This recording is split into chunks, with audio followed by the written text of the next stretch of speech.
Normally we warm up to things like that, but we went straight in today, didn't we? Okay, so brains are firing now. That's great. Okie dokie. I'll just give it a second just for the last few people to come back from their break, and then we will be moving on to item number 6. So this is where we will ask our committee chairs to give us a brief update, and I will ask for it to be brief today just because we need to make up a little bit of time, but people can give us the highlights from their committees. Obviously we have minutes as well as our summary documents, so I'll ask chairs to just bring us the key points that they want to raise. So I'm just doing a quick check to make sure I can see people. Okay, great. So let's go ahead. So the first one we have is an update from Alex for our Finance, Resource and Performance Committee. You can see in the pack, we've got agreed minutes from the 12th of September and the 3rd of October and the summary of the meeting on the 14th. So Alex, any key points, please? Yeah, just a couple, Sarah, thanks. The bit that obviously Health is going to go through the financial stuff, and we're staying on track for the 40 million. That's fine. The risks are the same. That doesn't change. The bit that was interesting was that there was a presentation on the Scottish Government support and intervention framework. So we're getting some money from that. There's 100k this year and 200k next year, and that's going to help us as we move forward. However, in that same letter, there was a bit about 40 million for the deficit this year, but the same 40 million for next year, and that's going to be a challenge because we hadn't said that to them. So I don't know how we're going to deal with that, but that's something that, as I say, Health we'll talk about there. We had a bit on the environmental sustainability stuff. Audit Scotland are going to come and look at that later on. And it's not just going to be on decarbonisation, it's going to be on other things. So again, we'll have to keep in touch for that. Jerry is obviously going to be highly involved in that as the sustainability champion. And that's me, boss. I'll leave it with you. That's brilliant. Thank you, Alex. Any quick questions or comments around that for Alex? No, okay, thank you very much. That was an excellent update. So we'll note that and move on. So we've got staff governance. Now, unfortunately, Philip can't be with us today. We've got the agreed minutes of the 2nd of September and a summary of the 3rd. Now, I don't know if Steve is still with us and is able to maybe step in Philip's place. Sorry, I didn't give you any warning, Steve. Or maybe Gareth might. Gareth, I'll bring you in first, and then if Steve wants to add anything, he can. Oh, you're on mute. Happy to defer to Steve in the first instance. I was just going to step in if you needed me. So. Yeah, sure. Thanks, Chair. Yeah, it's okay. Just a few things to raise to the board's attention. We discussed the Supreme Court ruling on single-sex spaces, and Gareth had agreed to go away and take some legal advice on that and come back with some to develop some policy.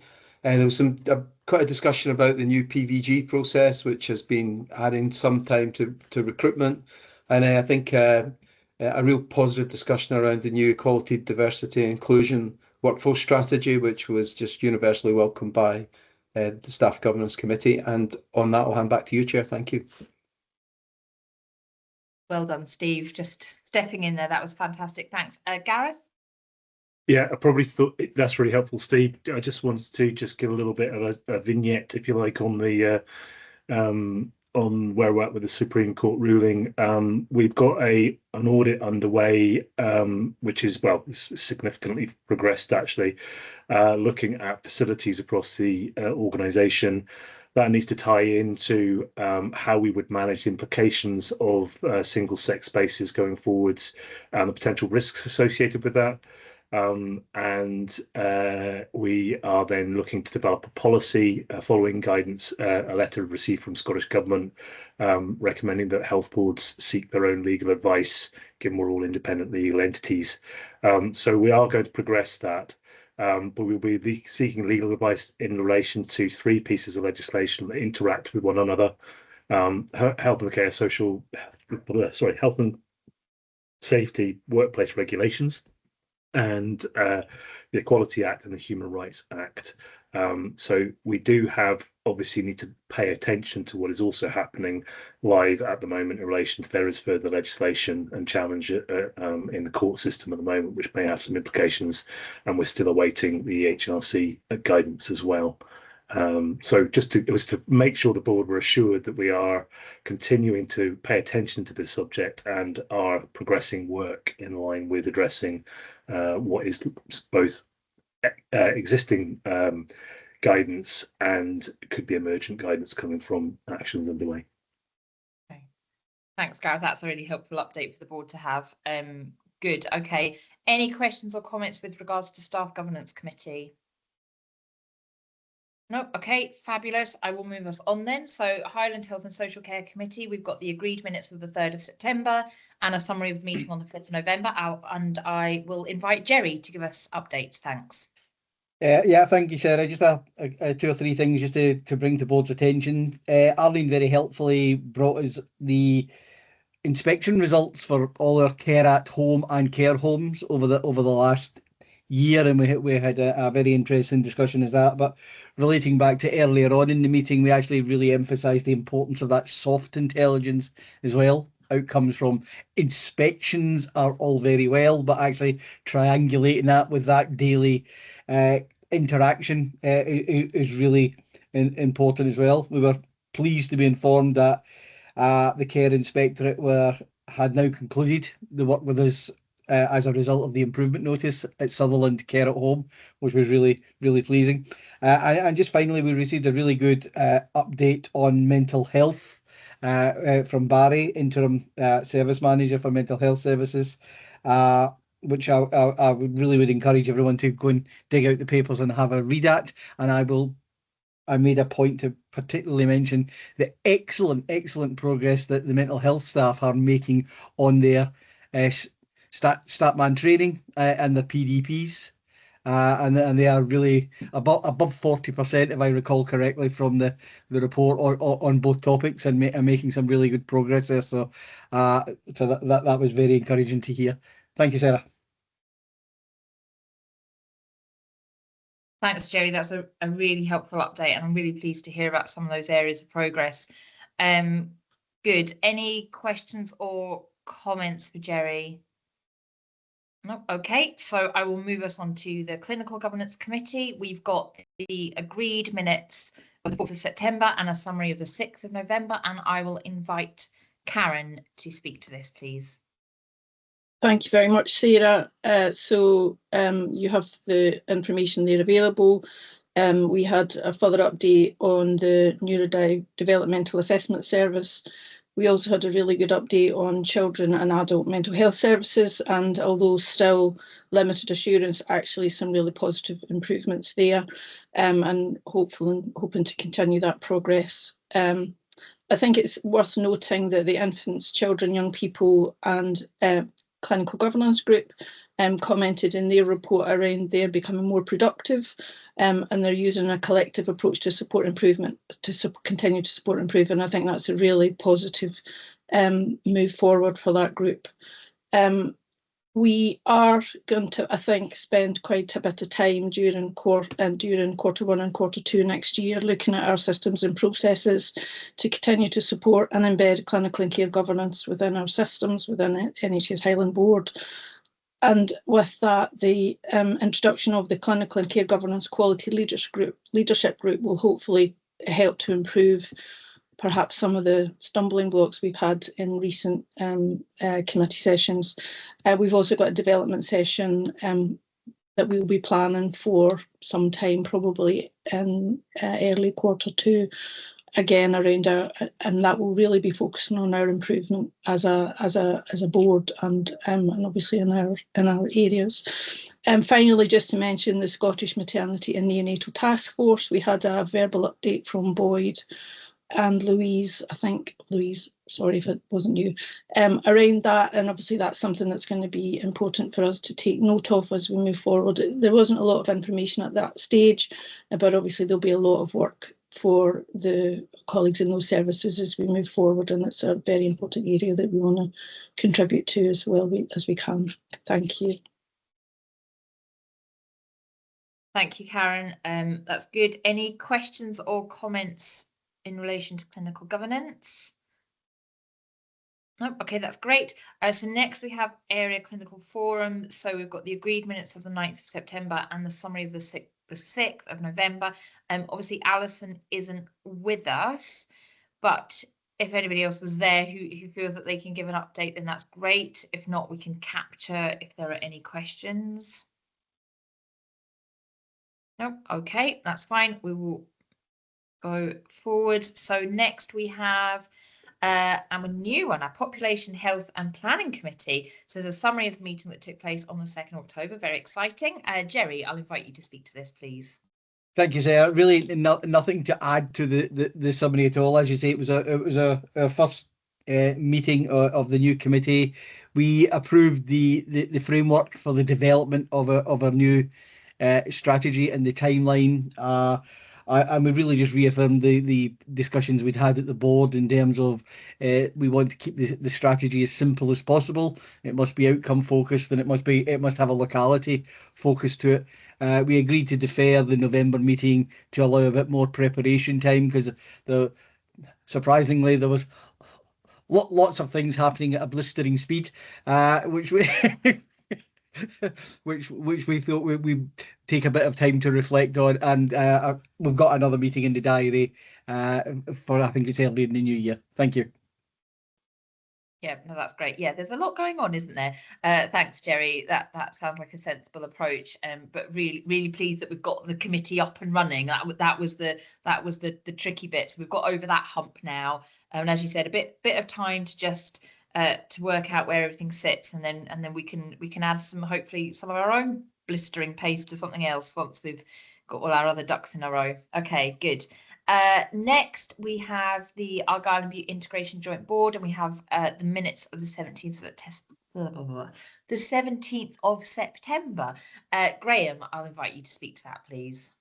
Yes, and we actually have had a meeting since just last week, but that meeting in September was in Dunoon on the Cowal Peninsula, and we included a visit to the community hospital in the morning, which is a hive of activity, all sorts of different things going on in what is quite a dilapidated building, you would have to say, in terms of needing refurb, but that's a wider debate to return to. The afternoon we had our meeting, and you have the minute there. The budgetary pressure kind of dominated, but more importantly linked to that was our discussion around the threshold of care proposal that we've subsequently had to adopt to bring in a balanced budget. It's early days of that yet. We've got to see how that works out. We've got a huge amount of improvement in our systems to do in terms of making sure that the money is properly spent and spent where needed. But it is the beginning of a challenging time for us around care and how we deliver that in Argyll and Bute. So no doubt I will be returning to that. Thank you. No doubt, Graham. Thank you. That's helpful. I'm really pleased to hear that the IGB as a group has been out and about. I think that's fantastic. Okay, any questions or comments for Graham? No, okay. And last but definitely not least, Pharmacy Practices Committee. We have the minutes of the 21st of October, and I will invite Karen to update us on that.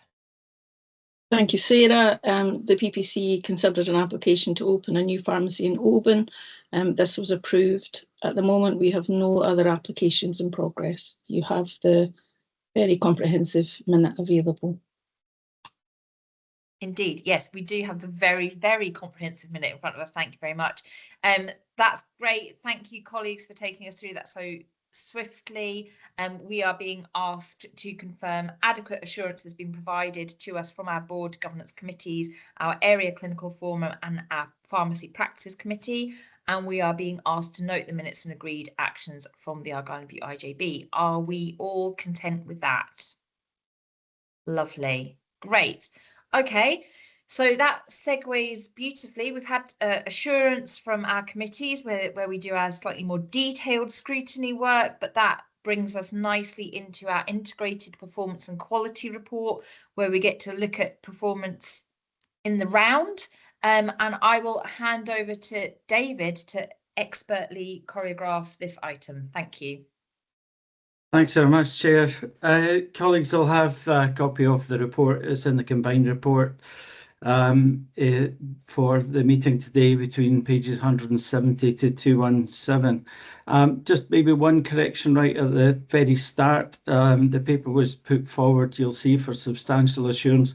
That was just a miscommunication. I think we agreed the last time moderate assurance would be appropriate, and I'm not suggesting that we change that from the last board meeting, so apologies for that.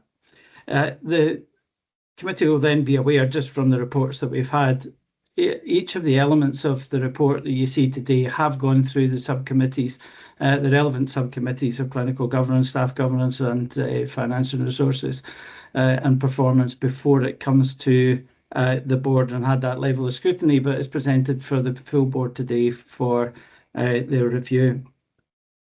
Just that the executive summary is at the beginning of the report, maybe just to pick out a few highlights, if I may, as we go through it. It shows a combination of good progress as well as remaining challenges. CAMS continues to improve, which has been an area of escalation for us, so it's good to see that it's still moving in the right direction.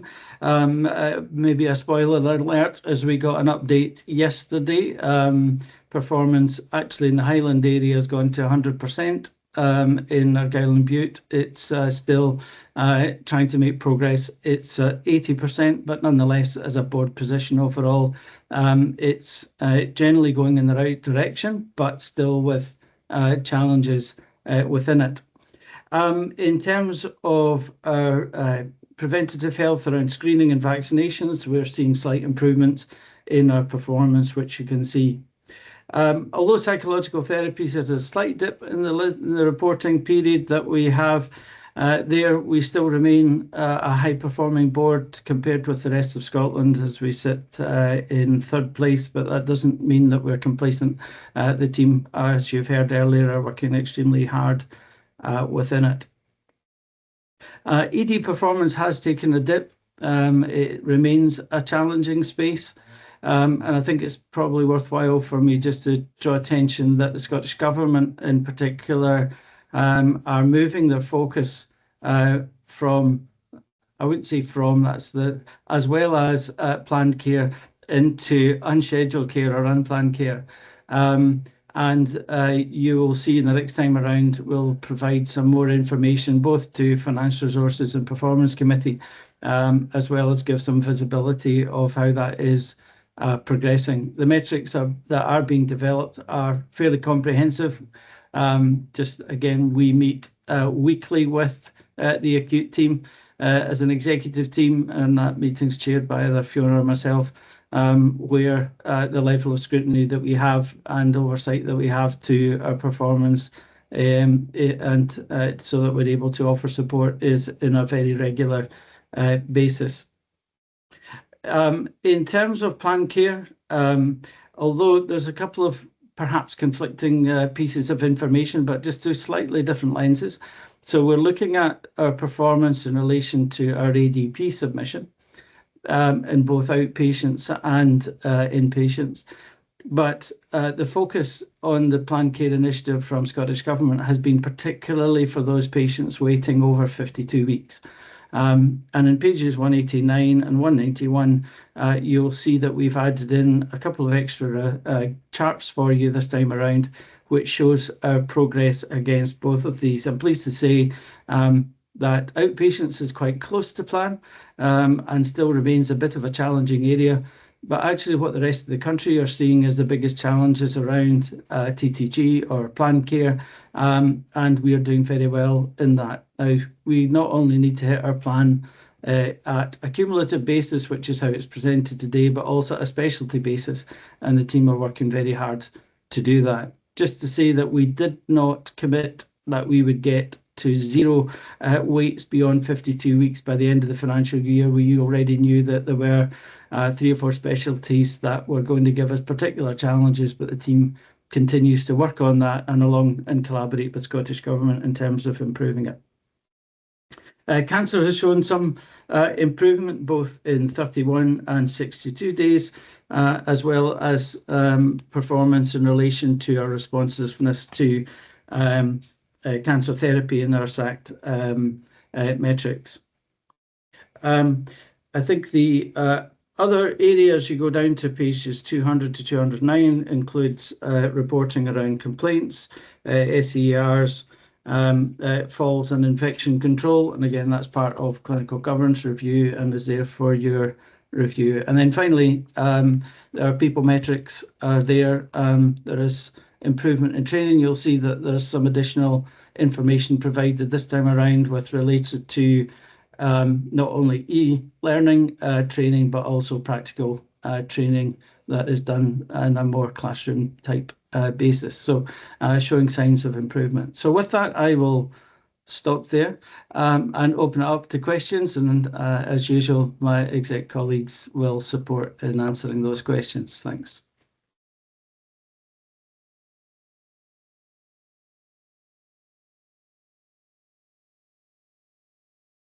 Bert, can I come to you first, please? Thanks.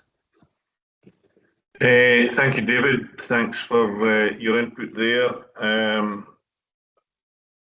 The area that I'm going to inquire about is probably what I inquire about every meeting, which is about complaint activity, stage 2 complaint activity, and SAERs, level 1 SAERs, which is something for Boyd. I just wondered if there was anything that can be added to what we're seeing on the graphs and the narratives. Clearly, in relation to both, there's still a lot of work to be done, a lot of room for improvement. I just wondered if there's anything that Boyd can add to what's there. And also in terms of clarification, in the level 1 SERs under the heading of plans and mitigations, maybe it's my reading of it, but in the first paragraph under plans and mitigations, it says our SARs declared since 2020 have been reviewed to confirm SARs. There's obviously some errors there in relation to how that's been written, and I just wondered if we could clarify what that actually means, David and Boyd. Thank you. Thanks, Bert. I will come to Boyd in the first instance, but recognise that some of the activity around complaints in particular is managed directly through operational areas. So I'll come to Boyd firstly, just from the explanation point of view, and then if other colleagues want to come in, they can do. Thanks. Yeah, thanks, Bert and David. So I'll look to some of the just mentioned colleagues to come in about their areas, and they may be able to give detail beyond my brief on their complaints handling systems. At a board level, I report on behalf of the clinical governance team, which monitors and oversees and provides some of the complaint administration function. And very often complaints will struggle to meet the 20 business day target because where they're clinical, it does involve clinical teams and waiting for responses from probably quite a number of different individuals who've been involved in the care of a patient who has complained. We look to learn from complaints, and that is fed in locally, and also look to make sure that it is done to the highest possible quality, which is another factor which can affect the timeliness. And we have a preference to get the right quality and to fully answer the complaint rather than to comply with the 20 business days, but perhaps do a less good job, and that does affect the data as a result. In terms of the SERs, I would need to have a look at the misleading or hard to understand section that you've identified. And we will get a response back to you when we've done that.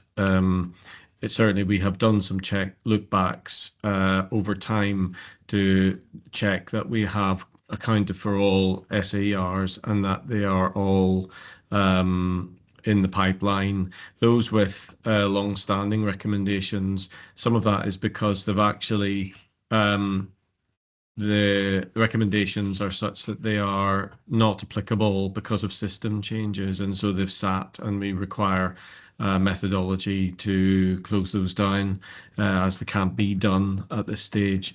Some have been done or partially done, but hasn't been logged into our DATIC system, and there are some where they are long-standing ones which may be outside of the domain of control of the department where they originally wrote the recommendation.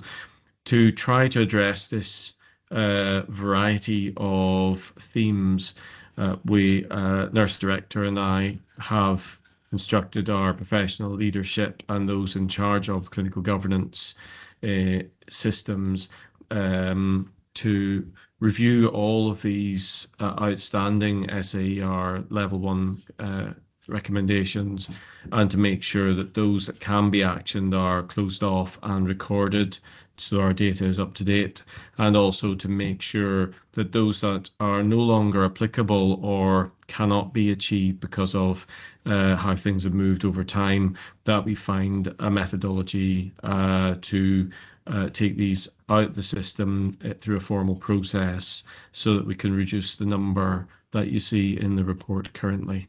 Thanks. Thanks. Louise, did you want to come in on this? And then Bert, I see you've raised your hand again. I'll come back to you in a second. Thanks. Yes, and it was just to add that Karen kind of mentioned the new group that we've got being established in terms of clinical care governance and quality, and that is going to have a lens on our data in terms of SAERs and complaints as well. So as well as the work that Boyd's talking about, where we're meeting with individual teams in the 3 areas, that will be a collective oversight and review of where we're at in terms of our progress with improvements. Thanks. Bert, did you want to come back in? Yeah, but I think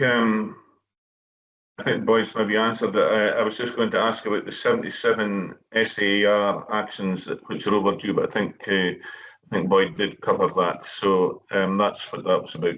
But anyway, thank you to all for your explanations. Thank you. Thanks. Just on the same topics, I will bring in Catherine and Arlene around the complaints piece if I can. Catherine? Yeah, happy to come in. Can you hear me okay? Yeah, we can. Yeah, great. Yeah, so within Acute, we've got a new reporting system for complaints. So we get a weekly update in terms of the detail and exactly which complaints are overdue within each area. We also have this information circulated weekly to our Acute SLT, and we're expecting all colleagues to prioritise time to respond to complaints within the timeframes that are expected. Notwithstanding all of that activity, there are still a very high number of complaints outstanding within the Acute area in particular. And so I have picked up a management meeting, excuse me, a management meeting with my most senior managers to ensure that they're recited and that they are encouraging the relevant colleagues to complete their complaints within the timeframes that are expected. We're also looking at processes and planning a workshop, but what we want to do first of all is get the basics going, and then we will think more creatively about what we could do differently in terms of process to complete complaint responses. Thank you. Thanks, Catherine. And I'll bring in Arlene now as well. Yeah, similar to our Acute colleagues, the partnership are also doing a focused piece of work on how we manage both the process of complaints and around about the quality of the complaint responses, you can see from the chart that actually what we have seen is an increase in the number of complaints that the partnership have been receiving, or I think probably as the organisation, but the partnership in there. We think that that is mostly linked to specific service changes that have been made. And what we've done is we've committed that although there are some standard elements of each complaint, we want to make sure there is a personal response to each individual. And so therefore, there's a resourcing and capacity link to the increase in demand or the increase in complaints that come in. But we are looking at how do we link our clinical teams with our administrative staff more effectively to see if we can kind of make sure that we hit the deadlines more effectively. And like Catherine, we've also got escalated meetings so that we've got regular scrutiny and a better understanding of for those that are particularly stuck at the complaints that are beyond the 20 days, why are they stuck and is there anything that we can do? Does that need a more senior assistance in order to provide the complaint response, for example? Thanks, Arlene, that's helpful. Thanks, Bert, for your question. Sarah, can we come to you? Thanks. So I've got two questions, one for Catherine probably, and one for Arlene. Catherine, I just wanted to ask about Caithness General. I can see from the report that we've got some pressure and some challenge, and I understand that sits around kind of our nurse staffing and that bit of workforce. But I just wondered if you could maybe explain a bit more about that and a bit more about maybe what we're going to do to mitigate that. Thanks. And then, sorry, my other question for Arlene, and this is maybe actually we take this offline because it's, I suppose, a bit of a bigger picture question. So around delayed discharge, which we know is a persistent, long-standing issue, and I won't go into all my musings about why and what that says about the system, but I think what you've laid out there in the report, Arlene, is really helpful in terms of what we're doing within our current system to improve that, and that's really, really positive, and I can see that there's a huge amount of work going into that. But I wonder if you could just say at a really high level something about, are there bigger actions we're taking with regards to how we commission and how we facilitate the whole system to be kind of set up to do that differently? Because whilst I recognise the huge amount of work that's going into making it work within the current parameters, we need to shift some of those parameters. Sorry, bit broad and vague, but you can maybe just say something high level about that. Thanks. Thanks, Sarah. Catherine? Yeah, sure. Thank you for the question, Sarah. So Caithness General, we have been concerned around the performance at Caithness General, and we have wanted to really understand the challenges at Caithness General before we started to apply the blanket approach that Scottish Government have recommended in terms of the approach to improving urgent and unscheduled care, recognising that Caithness is unique in its geography and its challenges. So to that end, we have had a workshop in Caithness that has brought in cross-system leaders, so the leadership within the hospital, the leadership within the Community Health and Social Care Partnership, and also the leadership within the GP services and primary care.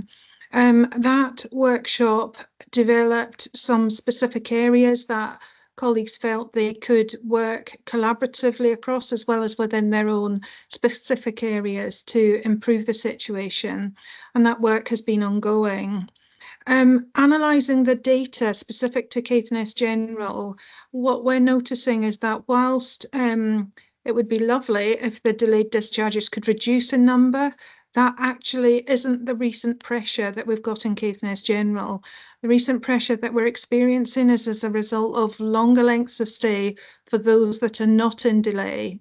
And so the clinical team within the hospital, supported by the leadership team across acute, have been coming together to understand how we respond to that. Indeed, there's a meeting planned for today with all of the clinical leaders across the hospital to discuss exactly how we respond to this. Initial suggestions that we're going to be taking forward is looking at increasing our medical workforce within Caithness General so that we can ensure that we've got the timely reviews of patients within Caithness. We know from the workshop and the discussions at the workshop that there are a number of services that are run through the emergency department. So the ITR, for example, has been running through the emergency department, and there are a number of other services that are being provided through that department. So we need to start to disentangle what should be core emergency department responsibility from what are other services that opportunistically over the years have evolved and landed within the emergency department. So we're working very closely with the team around that. We anticipate through our review that we will put in some additional medical leadership into the hospital to support the coordination around what we are doing in the hospital and ensuring that there are timely reviews for all patients.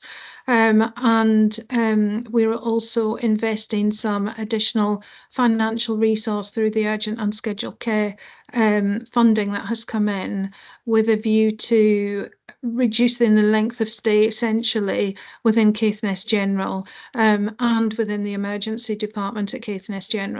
So we do have detailed plans, Sarah. Hopefully that's reassuring, and I'm more than happy to share those with you offline as well. Thanks, Catherine. And again, that's an area that we have highlighted as a part of our weekly reviews, Sarah. So that's something we'll be monitoring on a regular basis. But Arlene, can I come to you for the question around delayed discharge? Yeah, thank you. And thank you, Sarah. I think it's quite hard to answer that question from a high level rather than me getting bogged down in the detail, but I will try my best. So the work, what we're doing around about delayed discharges is looking at how do we reduce the need for individuals to have care at home once they come out of hospital, as well as reducing the need for them to go into hospital in the first place. And then how do we increase the capacity of both our care at home and our care homes in a community setting. There is high-level pieces of work around both of those elements, which sits alongside the Joint Strategic Plan, the Strategic Commissioning document, which will come out at the end of December, and the Adult Social Care Finance Plan, which lays out what our intentions are over the next 3 years. Those all look at how do we work with our independent sector colleagues to increase the capacity that's available, which would be delivered in a different way, and how do we shift what we currently do to doing something that's different going forward. In a very immediate short-term way forward, we have got the additional funding that we got from the Scottish Government in last week, I think it came, which is the underspend from the unscheduled care fund that we were given. And what we have been told is that we've just recently had the go-ahead from the Care Inspectorate to increase beds within one of our care homes. So we're looking at shifting some of that money in the immediacy into enabling that we have a few more beds available within a care home between now and the end of the financial year. In relation to how do we ensure that individuals require less care at home and that they are able to self-manage, which goes back all the way to the conversation that we had at the beginning of the meeting. We've got lots of models and lots of work ongoing around about discharge to assess, around about hospital at home, about making sure that the reablement pathways across Highland are consistent. At the moment, they're very different in each district. We've been doing some work around our in-house services, around about the care at home rapid reviews, and have also now set up a care home short life working group. So a number of different work streams that are coming together in order that we can effectively impact on the delayed discharge number, whilst we then work to see how we can transform the entirety of the system in a very difficult context. I agree, Sarah, it's not easy, and if somebody thought could crack it and they had one answer, we would have done that by now. It's incredibly complex. Thanks for the question, Sarah. Ryan, afternoon. Can I come to you? Yeah, afternoon. Thank you. Apologies if I'm going over ground it's been well trodden before, but as a kind of newbie, I've maybe got a little bit of latitude. So looking at emergency department, just for clarity, when we're assessed, is it on the composite number or is it on all the individual components, i.e. the different hospital sites? So in other words, you've listed Rigmore, Caithness, Lorne and the Islands and Belford. So do they all have to be green, or can one or two be down and one or two be up by a bit more and it averages out? Just for clarity, how are the numbers worked out in this one? So I think there are two elements to it. I think as a board, the aggregated board position is the one that's the primary metric from a government viewpoint. I think there are a couple of subtleties to that. That doesn't necessarily cover all of our minor injuries units, for example, because they don't report through that common system. But it does cover the primary ED capability that we have across the board. But as we, as a board, look at this, we're not only interested in what the aggregated position is, but also what the individual experience is for patients that are attending our hospitals in each of the areas. And secondly, government will look below the top level down, and they will look below it, but their primary is the aggregated position. So a bit of both really is the answer. Thanks. Janice, I think it's your good self that's next. Yeah, thank you very much. So a couple of things. I noted the cancer improvements, and I thought, great to see. So I'm curious what's brought about that improvement in waiting times there. But the other service that that just stands out is the neurodiversity assessment service. So probably one for Catherine. So I just wonder, it's stubbornly going up. It's a very straight line. And I see that you're putting in a short life working group. So I just wondered what work's going on, understanding if anywhere's cracked that, what hopes you have from that short life working group, and maybe how we communicate with people. So I see this particular topic coming up quite a lot in a community sense as to frustration at not getting appointments, not knowing what's going on. And I just wondered what the communication strategy is round about that with individuals that are waiting. Thanks for your questions, Janice. Sometimes it's actually harder to answer the question, what you're doing right, as opposed to what you're doing wrong, but you've asked both of those. Catherine, can I come to you for both of those, please?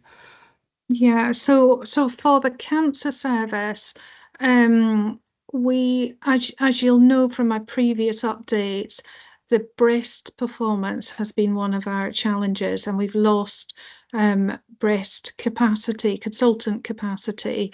So we've looked at trying to develop a different model, which has been pioneered through Forth Valley, where we have non-medical staff trained to a consultant level and then start to deliver the vast majority of what the consultant workforce would take forward.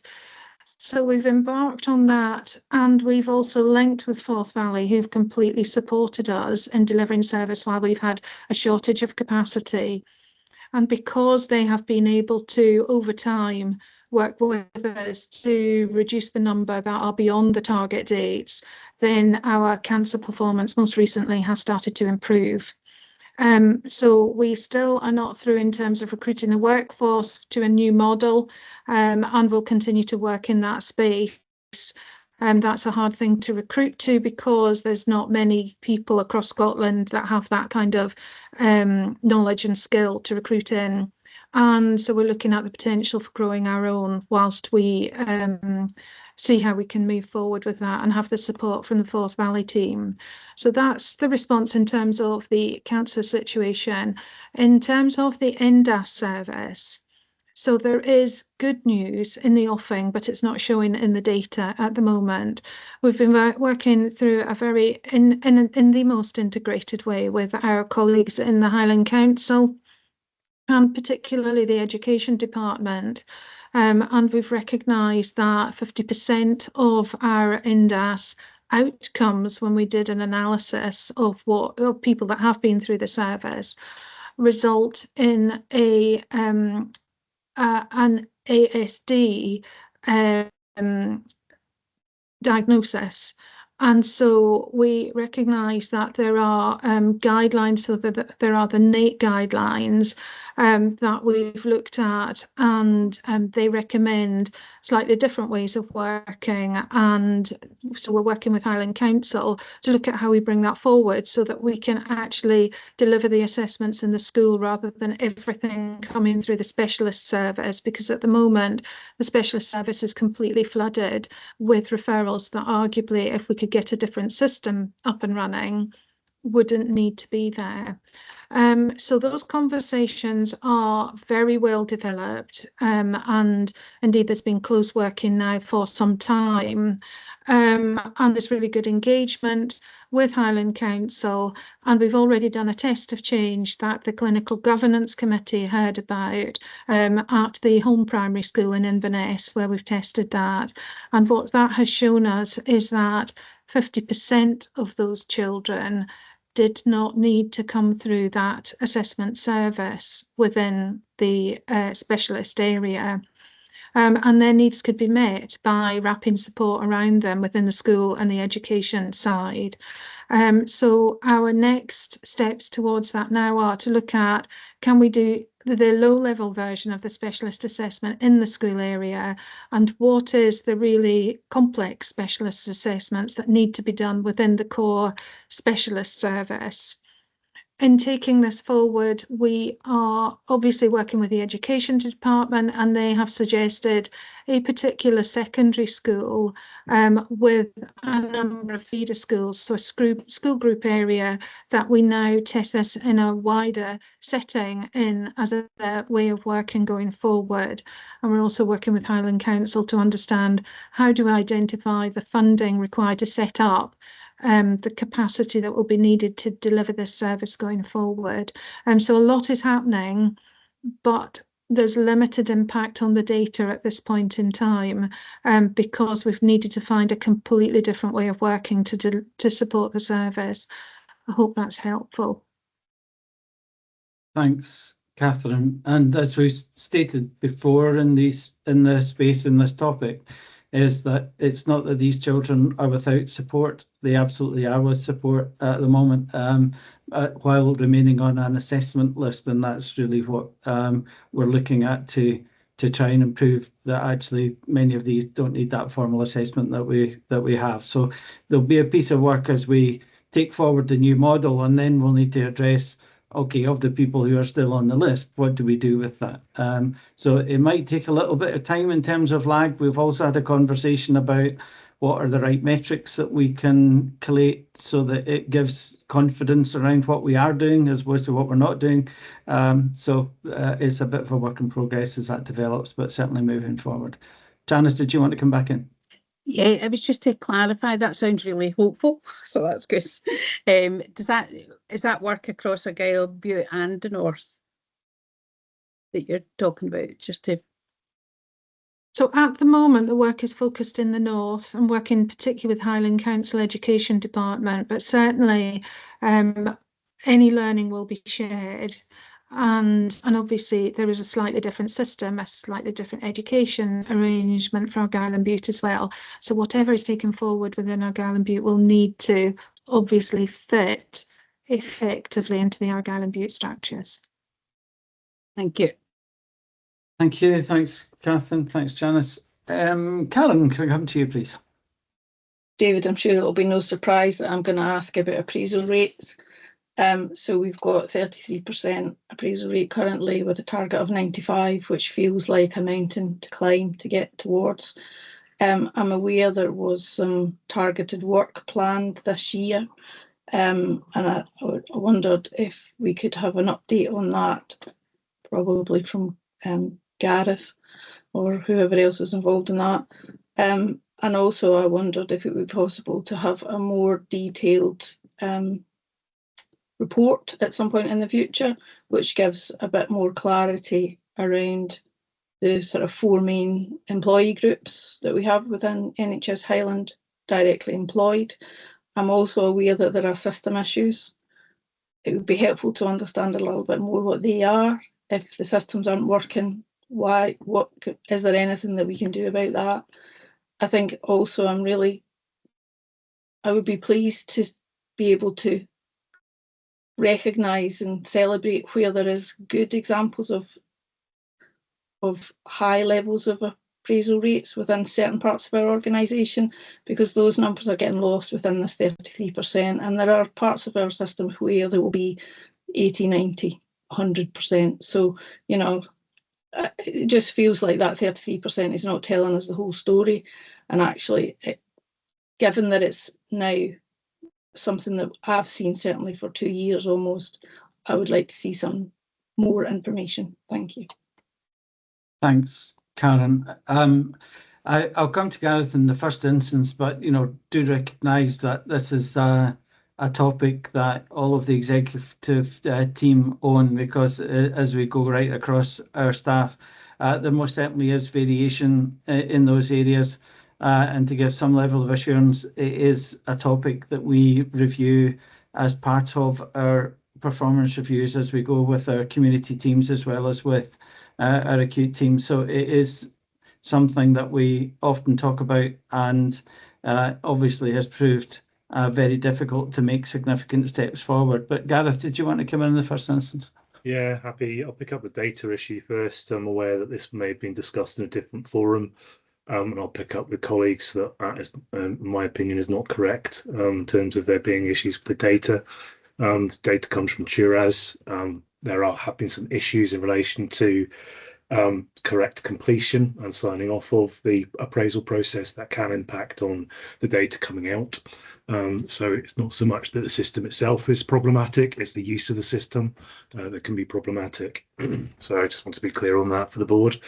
The targeted work, again, I notwithstanding the wider board wanting an update, we do have discussed this at staff governance. There is stubbornness in certain areas in terms of movement in relation to the rates, and we have tried an approach which is focused on improving the reporting out to managers and encouraging a cascade approach, and we're going to bring that back. We are bringing that back to the executive team. I think I'll let others come in, but this does need to be something that's led by, I think, each executive in each area. In terms of the additional reporting, happy to take an action away to look at the different staff groups. I think there's variation between staff groups, and there's also variation between services, as David's just noted there.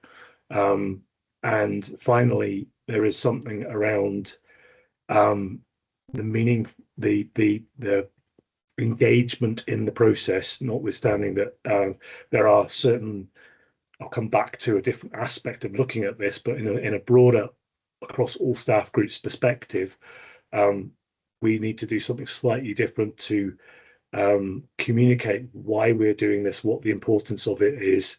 There is a risk that this has become seen as a tick box exercise and not adding value. What we do find is that when you're out and about speaking, or certainly I do personally, is that there are regular conversations going on and relationships between managers and their staff, some of which could be interpreted as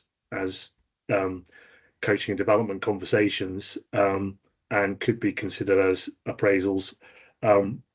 But I think it's about formalizing that into a proper process, and we're missing something here. So I've just written a blog within the last week saying I'd like to look at this again in the new year in terms of a campaign-based approach, why this is important, how it links into learning development. It's not being prioritized by staff as much as managers. Managers do have responsibility, so there's definitely something not working, but we've got to have a dual-pronged approach here, which is a hearts and minds piece, but also an element of, if this is important, we should be making sure it happens. So there's definitely a dual-pronged approach here. And I think so yeah, in terms of staff groups, one of the things I think we are considering is how can we align this to existing processes that such as supervision, that are more clinically orientated, if you're clinical and care orientated. So how can we make this almost, if you like, easier for people to see the synergy between different processes, and it makes it easier to then translate that into an appraisal which would apply to significant chunks of our staff groups. So there's definitely something to be done around this. We're not quite cracking it yet. Thanks, Gareth. Thanks for the question. Okay, lots of hands now suddenly going up. Boyd, did you want to come in on this topic? And Arlene, I'm assuming it's on the same question, and then we'll move on. Thanks, David. It's just for board information that medical workforce is not captured in the TURAS system. And it's a separate system for reporting of appraisal of medical, especially consultant and general practitioner workforce. And that sits in a separate system, SOAR, and is reported through something called MARQA, MARQA. And NHS Highland performs highly in that with greater than 95% compliance of appraisal within the last calendar or business year. But it's unfortunately not captured in the data that we see is doesn't include that activity. And it's just worth the board knowing about that. Thanks, Boyd. That's helpful. Arlene? Yeah, we've been really thoughtful about this in the partnership recently around about how do we improve these statistics, because exactly as you're saying, Karen, this has been an ongoing issue for a long time. And one of our reflections is that we are keen to look at this through the lens of services rather than perhaps staff groups, because what we think we're seeing, we've still got to go back and check that out with the data, is that where staff have a very clear distinction between their patient and their service user activity and their base, that actually it's easier for them to have the time to sit down with a member of staff because they don't have patients in front of them, as opposed to those staff who perhaps work in care homes or on the ward, where actually their priority becomes the patients who are in front of them. So we wanted to just kind of unpick that a little bit and then see if that maybe gives us a different approach that we might use going forward, because the current approach isn't getting us to where we are. So lots of thought about it at the moment. Thanks, Arlene. And Catherine, did you want to come in? Yeah, which just to say, absolutely, we do. We are tracking this and chasing this, and the original objective, or the first objective that was set around direct reports to myself and direct reports to those colleagues, that task has been set and colleagues are delivering on that. I think there is sometimes issues with appraisals having been held and not being written up in the TURAS system. That is definitely an issue. In terms of access to data, there's a detailed report on the intranet that can be accessed by relevant colleagues that need to understand who's had an appraisal and when. So that's readily available to everybody. And the other thing I wanted to mention is that in terms of the overarching board reporting, there is a need for our SSTS systems to also link up to and be kept tidy and neat and tidy in terms of that. So certainly there's work ongoing within the acute system to facilitate that at the moment. So happy again to give any detail around any of that may be required. Thanks. Thanks, Catherine. So yeah, there's both issues in terms of how we approach it, how we measure it. Are we really getting credit for everything that is being done? Are we clicking the button in the system, which seems to be a bigger issue, that actually completes the appraisal process and allows it to be recorded, as well as looking at those targeted groups. So it's not that there aren't ideas in terms of approach, but recognise that we absolutely need to move this forward. The other thing just to mention is this is one of these metrics that's a rolling metric. So if we weren't having any appraisals, the number would go down as we go forward every month. What we are doing is maintaining a level, and what we want to do is improve that level. So just to give some assurance that there are appraisals that are ongoing and go forward, and these discussions are being not only taking place but recorded, but obviously we want that number to be higher. Okay, I'll come to Garrett, please. Yeah, I was just wondering how we can get like a national, information out to the population, because it seems to me that just letting people know you know, when they should, you know, get themselves into the A&E or what have you, because the amount of chronic long-term, you know, issues that are brought to A&E that really shouldn't be there, that just kind of clog things up. And it'd just be a really good thing just to have just a rolling thing to let the population know, you know, when they use NHS 24, when they should go to A&E, you know, when they should go to the GPs, because now you've got so much multimedia. Getting information to the population seems to be getting harder for some strange reason. And the other thing that I was wanting to bring up was, now that we're getting the care IT system, is there any way that you can get like an AI system to do drug appraisals? Because obviously it's the amount of pharmaceuticals that go out that are doubled up and not needed. If we can never get a system like that, I think it would save us a fortune and help patient health. Thanks, Garrett. I don't know if that's a business opportunity for somebody. In your last question, there is a lot of talk about AI in terms of how that's used, but I'm not aware of anything of that nature. I think if I can address the first part of your question, which is around communications, actually even part of the annual review this year, and some of the discussion that we had, it does make us thoughtful about what opportunities we do take. For example, on missed appointments, I think the specific question was, and how do we communicate that? I would say that in many, if not almost all of our press releases related to ED performance or anything, of which there are many, we repeatedly make the statement of what appropriate access to ED departments are. We will keep doing that, but I think it's a good prompt to think about how else we might be able to get that message there. So thanks, Garrett, for your question. Brian, he's gotten a second right of the cherry. It's his first meeting. We can allow that. Go ahead, Brian. Yeah. Thank you. So I'm guessing I want to wind us back a little bit to the appraisal. And I just want to test something on this. I was involved in the very beginning of Agenda for Change in terms of the negotiations and the construction, etc. And I have this memory that to add value to the process, as opposed to concentrate on the process, which is what this conversation has been done, there had to be something in it for staff. And the something in it for staff was that they didn't get to progress up the spine points unless they had an appraisal and it was signed off.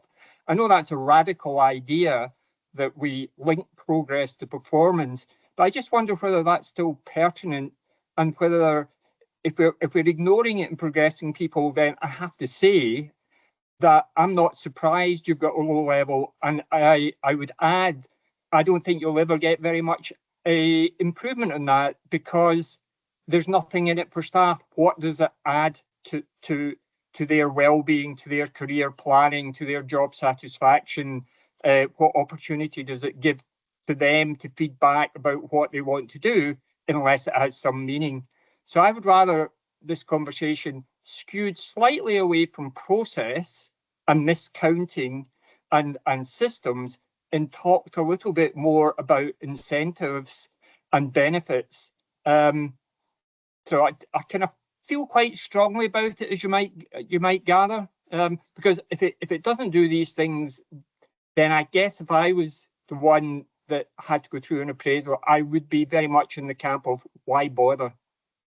It doesn't do anything for me. Thank you. Thanks, Brian. That is an interesting angle, and certainly personally been involved in other organisations where that connection was direct in the way you're describing it. Gareth, did you want to come back on that? Yeah, probably. I don't want to open this up too much for discussion in terms of the Agenda for Change terms and conditions. Gavin will no doubt have a view on this as well. There has been a significant development around changing the structure of the pay bands. There's been a significant structure around removing overlaps, all sorts of elements. I would need to check, to be honest with you, where that pay progression has resulted and where it sits in the Agenda for Change handbook now. There are issues I think in terms of we talk about incentives from a pay perspective, then I think that's something we need to be thoughtful and sensitive to. And that would be something we probably need to take away and have a conversation with staff side around, because there are, I think, issues with the current pay structure as well in terms of overlap between.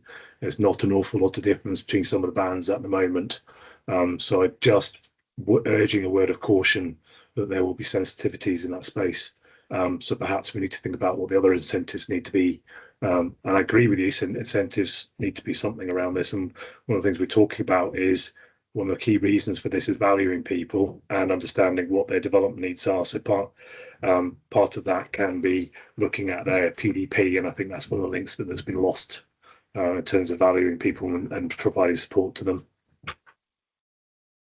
Thanks, Gareth. But I do take away the question that you raised, Brian, or the principle of tying further job application, etc., to people's appraisal status. And I think that's an interesting angle. So it's happy to take that one away and we can have some further discussion on it. I'm doing poorly at managing the time here, Chair, but I'll kind of come to Alex. Yeah, thanks. I was off for a bit of it, but anyway, just to support Brian, the organisation I came from did exactly that. Not only did you couldn't get up spine points if you didn't have an appraisal form in, you couldn't get your development form done if you didn't have an appraisal form in, and you couldn't get a bonus if you didn't have your approval form in. So all of those things is done in other industries. I don't see why it can't be done here. Anyway, that's not my question. My question's for Louise, and it's about hospital inpatient falls, which seem to be stuck in essence. Now, I thought we used to have a bit reported that said inpatient falls with injury, and I'm not seeing that anymore. Has that been removed, or was I just imagining that? Sorry. So thank you. Go ahead, Louise. Okay, thank you. And yes, we intermittently change up what exactly we put on the slides just to give a bit of a different perspective. So we haven't put that slide in this month, but we have had it in previous months. There is, however, some narrative in relation to it to say the falls with harm has reduced. I think it's on the second of the two slides. Although the number of falls in general is fairly static, the number with harm has reduced. So we will put that slide back in on another occasion. We're just trying to show a different picture so that we're not putting too many slides out there and bamboozling people, but it gives a bit of a picture.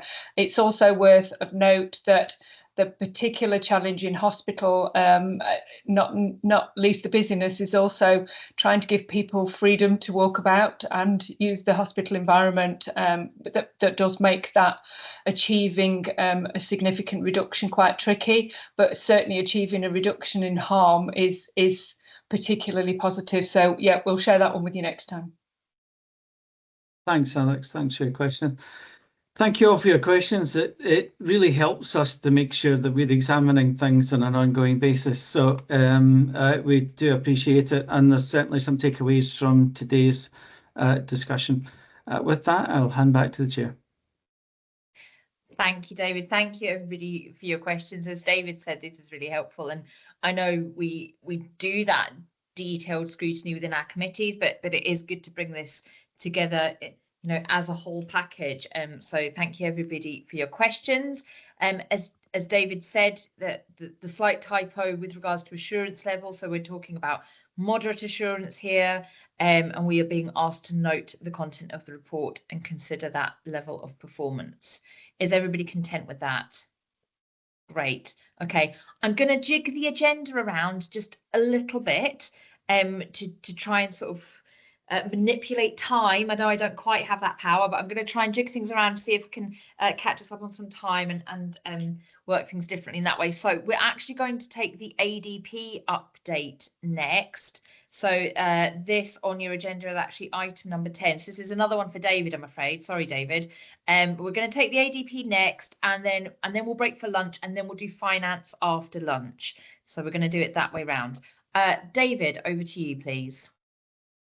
Thank you, Chair. And actually, you won't have to put up with me. I'm going to ask Brian to speak to this paper in a moment. But just a recognition, we've talked about it a bit already in relation to our annual delivery plan, which previously was the primary document of agreement that we had with government as to what we were going to deliver on an annual basis.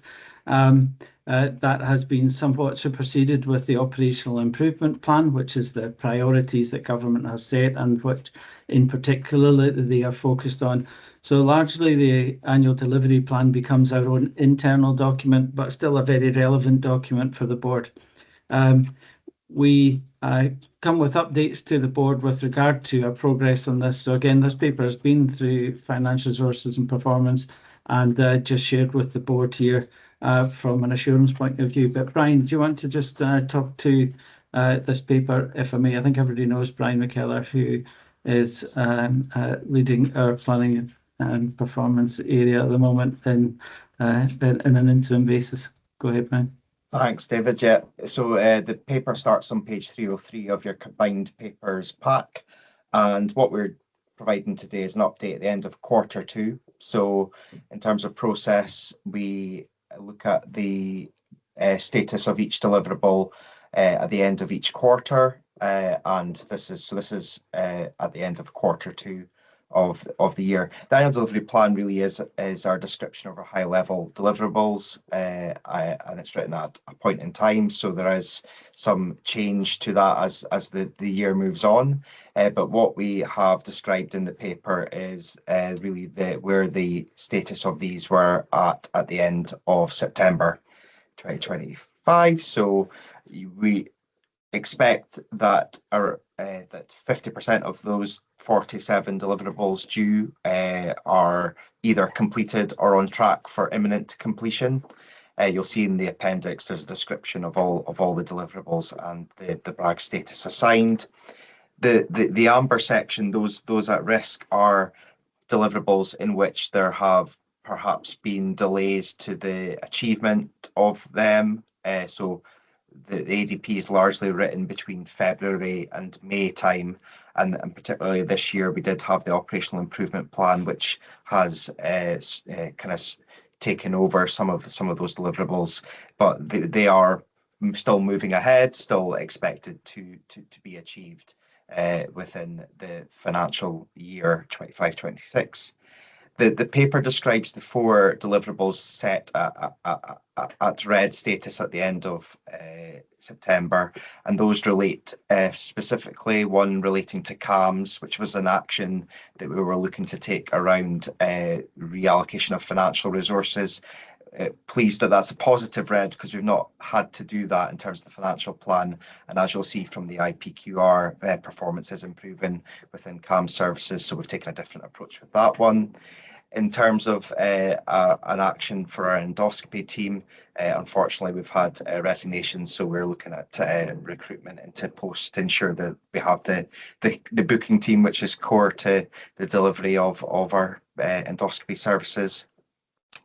In terms of the Respond Well action, that's bundled up in our urgent and unscheduled care portfolio and is a direct result of the operational improvement plan that the actions have not been completed in the time that they were envisioned to begin with. But that will still be delivered as an action to embed and monitor our discharge pathways, as we described in the IPQR section of the meeting today. And the last one again is around our cancer performance improvement trajectories, and at the time of writing this assessment of brag status, we hadn't yet completed the work to develop the action plan to improve our performance trajectory. That has now subsequently been completed as a deliverable to articulate those performance trajectories, and so again, another piece of positive news coming out of that one. So so that's the real summary of the annual delivery plan. Deliverables due at the end of Q2. As you might expect, a number of the deliverables are more due. There's a bias towards the end of the year because a lot of our change and transformation work is more medium term in that regard. So we will be bringing a further update through FRPC and continuing with our quarterly updates to EDG as we move forward. So I'll pause there for any questions. Thank you. Thank you, Brian. That was great. Really comprehensive run through, and I thought the paper was really clear. Thank you for pulling it together that way. It was easy to follow. Great. Okay, so Alex, I'll bring you in, please. Just a suggestion, Brian.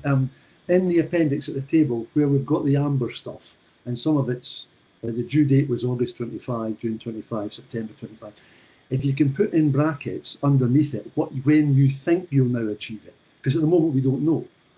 So if you're going to do it in the next couple of months, that would be great. That would give us more confidence in, yes, we're going to make this, rather than what is a worry, which is there's a bow wave pushing everything right. Thanks. Thanks, Alex. That's a good suggestion. Okay, any other questions? Neil, I'll bring you in, please. Just a quick bit of detail, possibly to come back to Health and Social Care Committee, which is, am I reading it that digital support for the vaccination programme is regarded as green? And that's been one of the points that's been stymieing the vaccination programme. So recording and getting into patient records, etc. Am I to take assurance from that that's happening or going to happen?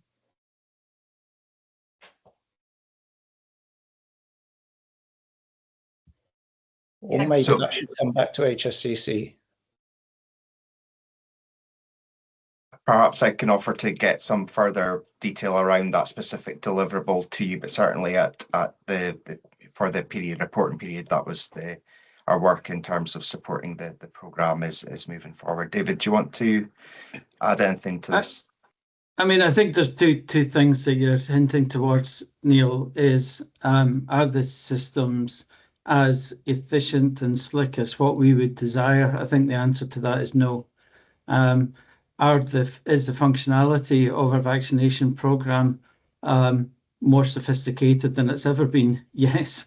And so we're trying to look at how we link in with national systems as opposed to how previously we were able to manage vaccinations. We did have an update this week around the vaccination process, and it is extremely complicated. And so the team are working very hard to do it. So it is functional, but I wouldn't suggest it's slick. But I'm not aware of other changes as far as our ADP is concerned with regard to further changes that would be part of our deliverables. So I think it can always be part of an improvement plan going forward in terms of our vaccination strategy, but it's not what this document is specifically doing, is saying, have you delivered against what you said you were going to do? And that's a slightly different appraisal in that sense, but it's a fair chance. Yeah, no, good. Thank you. Thanks, Neil, for the question. Okay, good. I'm not seeing any other hands up. Thank you, Brian, for taking us through that. I think that was really helpful. We are being asked to note the content of the report and take substantial assurance on the progress against the ADP. And David just pulled out a really important bit of nuance between what an ADP is versus the other sort of challenges that we might put in, and how that links to the operational improvement plan and the IPQR reporting for performance metrics. And that takes us to the end of Q2. So are colleagues content with that and the level of assurance proposed? Yep. Fantastic. Great. Okay, thank you, everybody. We are going to take a half-hour lunch break, and when we come back, we'll be picking up the finance item. Thanks.